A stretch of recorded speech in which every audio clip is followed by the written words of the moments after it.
বৈষম্য বিরোধী ছাত্র আন্দোলনের ডাকে বিক্ষোভে উত্তাল রাজধানীর বিভিন্ন এলাকা। মোড়ে মোড়ে অবস্থান নিয়েছেন আন্দোলনকারী সহ বিভিন্ন শ্রেণী পেশার মানুষ।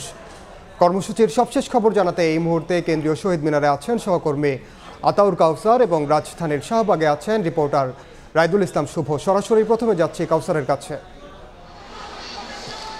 এই মুহূর্তে আছি রাজধানীর শহীদ মিনার এলাকায়। আপনারা দেখছেন পেছনে কিন্তু আন্দোলন যারা করছেন তাদের আন্দোলন চলছে এবং এটি কিন্তু নিছক ছাত্রদের আন্দোলন সেটি বলা যাবে না। এখানে আপামর জনসাধারণ এই আন্দোলনে আজ যোগ হয়েছেন। প্রচুর মানুষ আমরা দেখেছি, যারা বয়স্ক মানুষ তারা তাদের সন্তান নিয়ে এসছেন, অনেককে দেখেছি তারা তাদের নাতিকে নিয়েও আসতে, এবং অনেক ব্যক্তিকে আমরা দেখেছি তাদের 3 বছর 4 বছর বয়সী শিশু সন্তানকে নিয়েও তারা আজকে এখানে এসেছে। এই বৃষ্টি মাথায় নিয়েও তারা আজ এখানে এসেছে। তারা বলছেন যে তারা আসলে যা ঘটেছে তার দৃষ্টান্তমূলক শাস্তি চান, যে সকল হত্যার ঘটনা ঘটেছে সে সকল হত্যার বিচার চান। তো একটি কথা বলতে হয় যে অত্যন্ত সুশৃঙ্খল আজকে যে আন্দোলনটি আমরা দেখছি, এখানে বিশৃঙ্খলার কোনো ঘটনা আমি দেখিনি। আমি প্রেস ক্লাবে ছিলাম, সেখান থেকে এখন এসেছি শাহবাগে, এখান পর্যন্ত এখন এসেছি আমি শহীদ মিনারে। আমার আরেক সহকর্মী আছেন শাহবাগে। আমরা নিজেরা যতটুকু যোগাযোগ করে দেখেছি এবং আমি নিজেও যতটুকু দেখেছি, কোথাও বিশৃঙ্খল কোনো পরিস্থিতির সৃষ্টি হয়েছে আমাদের এই এলাকাটিতে আমরা এমন কোনো খোঁজ এখনো পর্যন্ত পাইনি। বৃষ্টি পড়ছে, তারপরও দেখছেন যে আসলে সবাই খুব উচ্ছলতার সাথেই তাদের যে আন্দোলন সে আন্দোলন কর্মকাণ্ডটি চালিয়ে যাচ্ছেন। অনেকে মাথায় লাল কাপড় বেঁধেছেন, কেউ কপালে আমাদের দেশের পতাকা বেঁধেছেন, এবং সকলের একই কথা যে এই যা ঘটেছে তার বিচার তারা চান। এবং একই সাথে আরেকটি কর্মসূচিও তারা ঘোষণা করেছেন। আজকের মতো যে কর্মসূচিটি দেওয়া হয়েছিল দ্রোহযাত্রা, সেই দ্রোহযাত্রাটি আগামী রোববার বিকেল 3টায় আবারও প্রেস ক্লাবের সামনে অনুষ্ঠিত হবে, এমনটি তারা আমাদের জানিয়েছেন।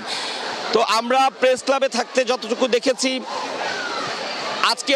আজকের যেই কর্মসূচিটি ছিল মূলত সেটি ছিল প্রেস ক্লাবে দ্রোহযাত্রা। সেই দ্রোহযাত্রায় আমরা রাজধানীর বিভিন্ন জায়গা থেকে খণ্ড খণ্ড মিছিল এসে যুক্ত হতে দেখেছি, এবং পরবর্তীতে সকলেই একসাথে এই শহীদ মিনারে আসেন এবং এখানে এই মুহূর্তে তাদের কর্মসূচিটি চালাচ্ছেন। তো আমাদের আরেক সহকর্মী আছেন রাজধানীর শাহবাগে, সেখানে আছেন রাইদুল শুভ। সেখানকার পরিস্থিতি জানতে চলে যেতে চাই তার কাছে।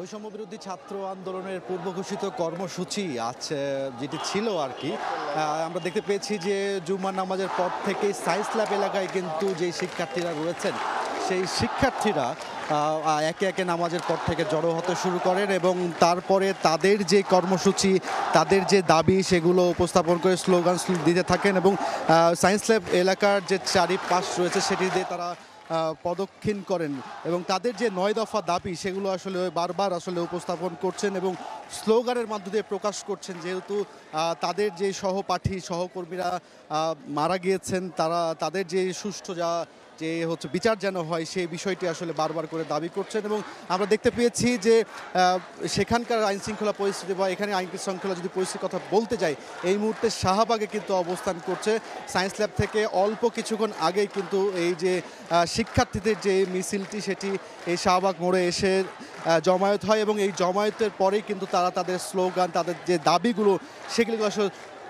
সেগুলো কিন্তু আসলে তুলে ধরছেন। ছেলে কিন্তু বারবার আসলে দাবি জানাচ্ছেন।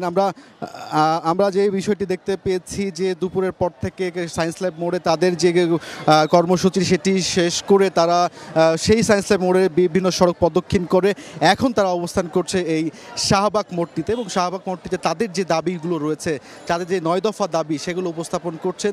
তাদের সহকর্মীদের হারিয়ে যাওয়া এবং যে সকল নাগরিক বা শিক্ষার্থীদেরকে গ্রেফতার করা হচ্ছে, নিরাপরাধ শিক্ষার্থী তাদের যেন আসলে ছেড়ে মুক্তি দেওয়া হয় সেই বিষয়টি বারবার করে আসলে দাবি জানাচ্ছেন। আমরা দেখতে পেয়েছি যে শাহবাগ এলাকা কিন্তু এই শিক্ষার্থীদের আন্দোলনকে কেন্দ্র করে আইন শৃঙ্খলা বাহিনী ব্যাপকভাবে কিন্তু নিরাপত্তায় রেখেছে। এখন পর্যন্ত যদি বলতে চাই, তাদের যে আন্দোলন সেটি কিন্তু স্বাভাবিকভাবে সুষ্ঠুভাবে এখন পর্যন্ত স্বাভাবিকভাবে কিন্তু পরিচালিত হচ্ছে। তো সব কিছু মিলিয়ে আন্দোলনের সবশেষ পরিস্থিতি এই ছিল আমার কাছে।